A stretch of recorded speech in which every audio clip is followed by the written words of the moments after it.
السلام علیکم. حضور، یہ جو جماعت احمدیہ کے خلاف جلسے اجلاسات اور جلوس وغیرہ نکالے جاتے ہیں، اس میں عوام الناس کو زیادہ اکٹھا کرنے کے لیے یا اس کی خاطر اور کچھ کرنے کے لیے وہ یہ ابھارتے ہیں کہ اگر تم ان محفلوں میں آؤ گے تو حضور صلی اللہ علیہ وسلم کی روح کو تسکین پہنچے گی اور آپ کو وہ قیامت کے دن بہت اچھی طرح ملیں گے. اور نعوذ باللہ یہ بھی کہا جاتا ہے اگر ایک کسی احمدی کو شہید کرو گے تو اس کا بھی قیامت کے دن حضور آپ کو بہت خوش ہوں گے آپ سے. اس کے بارے میں آپ پلیز کوئی روشنی ڈالیں. ان سے پوچھیں جو کہتے ہیں کہ وہ روشنی ڈالیں کہ ان کو کس طرح پتہ چلا اس بات کا. ایک صرف طریقہ ہے ہمارے پاس پہچاننے کا جس کے متعلق ہم یقین سے کہہ سکتے ہیں کہ وہ فیصلہ کرے گا رسول اللہ صلی اللہ علیہ وسلم خوش ہوں گے یا ناراض ہوں گے، اور وہ اس کو قرآن کی سند حاصل ہے. عقل اس بات کو تسلیم کرتی ہے. حضرت صلی اللہ علیہ وآلہ وسلم ہر اس بات سے خوش ہوں گے جس کا قرآن نے حکم دیا ہے اور جس کا سنت نے وضاحت سے ہمیں بتایا کہ یہ مطلب ہے اس کا. اس کے سوا کسی بات سے خوش نہیں ہو سکتے، کیونکہ آپ کی رضا اللہ کی رضا تھی، آپ کی ناراضگی اللہ کی ناراضگی تھی. یہ تو بڑی قطعی بات ہے. اس لیے جو شخص یہ دعویٰ کرتا ہے کہ فلاں کام کرو اس سے خوش ہوگے، اس کا فرض ہے کہ ثابت کرے کہ سنت یہی تھی، حضرت صلی اللہ علیہ وآلہ وسلم کا یہی طریق تھا، اس وجہ سے خوش ہوں گے. یہ تو ماننے والی بات ہے. آپ کو کسی سے پیار ہو، آپ اس جیسا بننے کی کوشش کریں، اس کی اطاعت کریں، ویسی ادائیں بنائیں تو وہ خوش ہوگا. اگر اس کے دشمنوں والی ادائیں بنا لیں پھر کیسے خوش ہوگا؟ ہو سکتا ہے پھر خوش نہیں. اب آپ مجھے یہ بتائیے، یہ اس جھگڑے کا فیصلہ اسی سے کر لیں. حضرت صلی اللہ علیہ وآلہ وسلم کی مجلس میں کبھی اپنے یا خدا کے شدید دشمنوں کو بھی گندی گالیاں دی گئی ہیں؟ کبھی کوئی واقعہ ہو، ناپاک الزام لگائے گئے ہیں، اقتباسات تھوڑے تھوڑے چن کر ان کے غلط مطالب نکال کر قتل کے فتوے دیے گئے ہیں؟ ایک مجلس کو حضور اکرم صلی اللہ علیہ وآلہ وسلم کی نکال کے دکھائیں کسی حدیث سے کہ یہ تذکرے چل رہے تھے کہ ابھی جو ہے خبیث کا بچہ، لعنتی، وہ ناپاک اولاد اور یہ اور وہ، اور اسے قتل کرو. جب تک وہ خود قتل کرنے نہیں آیا اس وقت تک اس کے قتل کی اجازت نہیں دی. آیا قتل کی نیت سے، اور اس وقت حضرت صلی اللہ علیہ وآلہ وسلم نے خدا سے اجازت پا کر اپنے غلاموں کو اجازت دی، اب تو یہ نکل آیا ہے تمہیں مارنے کے لیے اور تمہارا پیچھا کر کے آیا ہے مدینے تک، اب اجازت ہے بے شک مارو. پھر خدا کی مرضی، اس کے ارشاد، اس کی تقدیر کے تابع اس کی جان لی گئی. لیکن جن کو پکڑا گیا زندہ ان کو بھی احسان کے ساتھ چھوڑ دیا بعد میں. ان کے ساتھ بھی حسن سلوک ایسا فرمایا کہ آدمی حیران رہ جاتا ہے. ایک موقع پر جب یہ جنگ بدر کے قیدی ستونوں سے بندھے ہوئے تھے تو حضرت عباس بھی اس وقت تک ابھی مسلمان نہیں ہوئے تھے، وہ بھی آپ کے چچا تھے، ان کو بھی مسجد کی ستونوں سے، اور کوئی جگہ نہیں تھی، قید خانہ مسجد ہی تھی.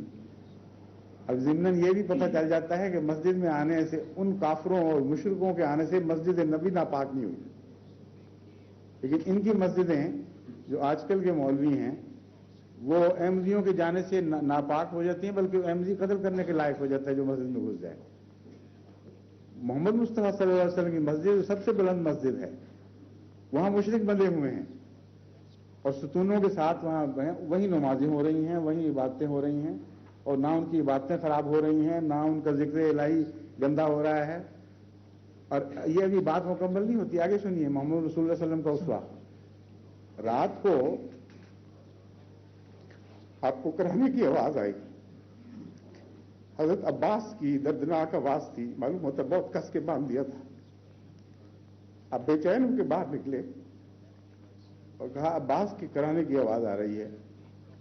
تو صحابہ نے عرض کیا یا رسول اللہ آپ کے چچا ہیں، آپ کو بہت تکلیف ہے، اجازت دیں ہم ان کے بندوں کو ڈھیلا کر دیں.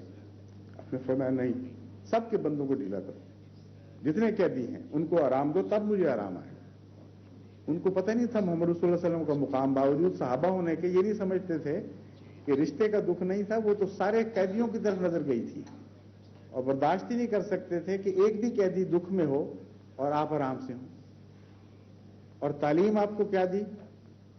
یہ قیدی وہ ہیں جو مشرک ہیں، جو اناد میں حد سے بڑھ گئے ہیں، جو گالیاں دے رہے ہیں، حملے کر کے جانیں لینے کے لیے آئے، عزتیں لوٹنے کے لیے آئے ہیں، ان کا ذکر چل رہا ہے۔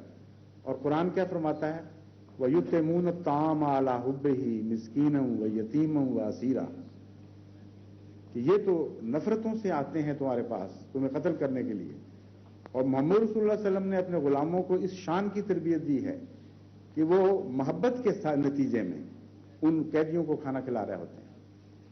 چنانچہ قیدی بہت سے مسلمان ہوئے جنہوں نے بعد میں بتایا کہ ہم پر تو صرف یہ تلوار کام کر گئی ہے کہ ہم قیدی تھے، ہمیں جن کے سپرد کیا گیا تھا وہ اپنے بچوں کو بھوکا رکھتے تھے اور ہمیں کھانا کھلاتے تھے، اچھی چیز ہمیں دیتے تھے اور بری چیز اپنے بچوں اور بیویوں کے لیے رکھتے تھے۔ یہ وہ اسوہ ہے جو مجھے نظر آتا ہے کہ رسول اللہ صلی اللہ علیہ وسلم خوش ہوں گے اس سے، مجھے یقین ہے، اس لیے کہ میں اپنی طرف سے نہیں بنا رہا، اس لیے کہ میرے پاس سند ہے سنت محمد مصطفیٰ صلی اللہ علیہ وسلم کی، اس لیے کہ قرآن کی مہر لگی ہوئی ہے اس اسوے پر کہ یہ اچھا اسوہ ہے۔ یہ کون سی اسوے کی طرف بلا رہے ہیں جس سے رسول اللہ صلی اللہ علیہ وسلم خوش ہوں گے؟ وہ مجلسیں تو نکال کے دکھائیں جو ان کی لگتی ہیں، نہایت گندی ناپاک گالیاں دی جاتی ہیں حضرت مسیح موعود علیہ السلام کو، آپ کے خلفاء کو، جماعت کے بزرگوں کو فاسق فاجر کہا جاتا ہے، نہایت بیہودہ غلیظ الزام لگائے جاتے ہیں اور کہتے ہیں کہ اس کو آ کے سنو گے تو محمد رسول اللہ صلی اللہ علیہ وسلم خوش ہوں۔ وہ کون سے محمد مصطفیٰ صلی اللہ علیہ وسلم ہیں جن کے یہاں ایسی مجلس کبھی لگی تھی؟ اگر لگی تھی تو دکھاؤ نکال کے، پھر میں مانوں گا کہ وہ خوش ہوں گے۔ پھر روکتے ہیں آپ کو یہاں آنے سے، کہتے ہیں ان سے نہ ملو، ان سے ملو گے تو تمہارا ایمان خطرے میں پڑ جائے گا، ان سے ملو گے تو تمہارے پاکیزگی کو نقصان پہنچ جائے گا، کہتے ہیں کہ نہیں؟ جاؤ گے تو محمد رسول اللہ صلی اللہ علیہ وسلم ناراض ہوں گے۔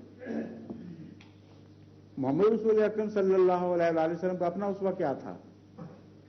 آپ کو تو جو دشمن گالیاں دیتا تھا، پتھر مارتا تھا، بے عزتی کرتا تھا، خاک سر میں اڈیلتا تھا، اس کے گھر بھی پہنچتے تھے اور اسے بھی پیغام پہنچاتے تھے۔ اپنے ماننے والوں کو کبھی آپ نے کسی بستی سے جانے سے نہیں روکا۔ جب باقی بستیوں نے اپنے دروازے آپ پر بند کیے ہیں تو آپ طائف گئے اور طائف کی سنگلاخ بستی کو جا کر پیغام دیا، اور اس وجہ سے کہ باقی بستیوں نے دروازے بند کر دیے ہیں، شاید یہاں خدا کا کوئی سعید فطرت بندہ مجھے نظر آ جائے، میں اس کو پیغام پہنچا دوں۔ اور انہیں پتھر مار کے نعوذ باللہ آپ کو انتہائی تکلیف پہنچائی، لہو لہان کر دیا۔ جس حال میں آپ باہر نکلے ہیں آپ کو علم ہے، زخموں سے نڈھال، خون بہ کے جوتی کو چلا گیا تھا اور جوتیاں بھر گئی تھی پھسلن سے، اپنے خون کی پھسلن سے، اور روایت میں آتا ہے کہ آپ سے چلا نہیں جاتا تھا، پاؤں پھسل پھسل کے جوتی سے باہر نکل رہا تھا۔ ایک نخلستان پہ جا کے دیوار پر بیٹھ کے آپ نے نہایت دردناک دعا کی، یا خدا اس قوم کو کیا ہو گیا ہے۔ اس وقت خدا نے فرشتے نازل فرمائے کہ اگر تو چاہتا ہو تو یہ دو پہاڑ ہیں، ان کو ان بستیوں پر میں اس طرح ملا دوں گا، یا خدا ملا دے گا، فرشتوں نے کہا کہ اس کا نشان مٹ جائے گا۔ رسول اللہ صلی اللہ علیہ وسلم نے وہ دعا نہیں مانگی، اپنے ہدایت کی دعا مانگی، رحم کی دعا مانگی ان لوگوں کے لیے۔ یہ اسوہ ہے، اگر کوئی ایسا کرتا ہے تو اس سے خوش ہوں گے۔ اگر یہ اسوہ ان علماء کا اسوہ ہوتا تو ان کو کہتے کہ احمدی اگر تمہیں پتھر بھی ماریں، تم پر ظلم بھی کریں، تب بھی جاؤ ان کے پاس، ان کو کہو کہ تم غلطی پر ہو، آؤ ہم صحیح راستے کی طرف تمہیں بلاتے ہیں۔ یہ مجھے یقین ہے اگر اس نیت سے وہ کرتے تو محمد مصطفیٰ صلی اللہ علیہ وسلم کی روح خوش ہو جاتی، کیونکہ اسوہ آپ کا ہے۔ یہ طائف کا اسوہ پکڑ لیں اور یہ کہیں کہ احمدی آئے تو ان پر پتھر مارو، اور محمد رسول اللہ صلی اللہ علیہ وسلم کو خوش کریں، یہ ہو کس سے سکتا ہے؟ اندھیرے کے بچے سے سورج تو خوش نہیں ہو سکتا۔ محمد مصطفیٰ صلی اللہ علیہ وسلم تو سورج ہیں، سراج منیرہ قرآن فرما رہا ہے آپ کو۔ اس لیے اہل ظلمت کا اسوہ پکڑیں، اسی کی تعلیم دیں، اور رسول کریم صلی اللہ علیہ وسلم کو خوش کر رہے ہوں۔ اتنی سی معمولی عقل کی بات بھی ان کو سمجھ نہیں آتی۔ جزاک اللہ حضور۔